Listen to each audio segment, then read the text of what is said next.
Hey everyone, welcome back to my channel Scale Up. In this quick tutorial, I will show you how you can log in CapCut using TikTok account. It's super easy to do. Let's get started.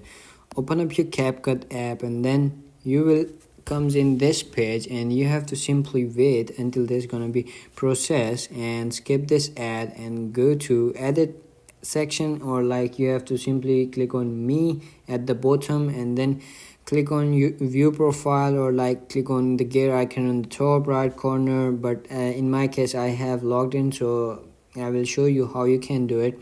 So tap on whenever you comes in me, you will see this page. You have to simply click on tap to sign in, and then you will see over here bunch of options. Over here you will see TikTok, or like Google, or like email, or like Facebook, or Apple also.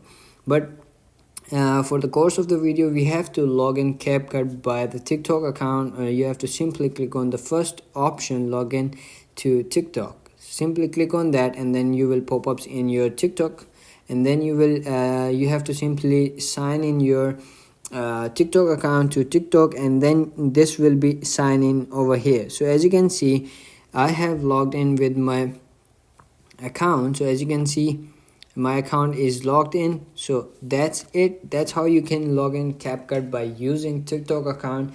That's super easy to do. If you found this video helpful, don't forget to like my video, subscribe my channel Scale Up, and also drop me a comment for more tips and tricks videos. Thanks for watching. See you in the next video. Have a nice day. Bye bye.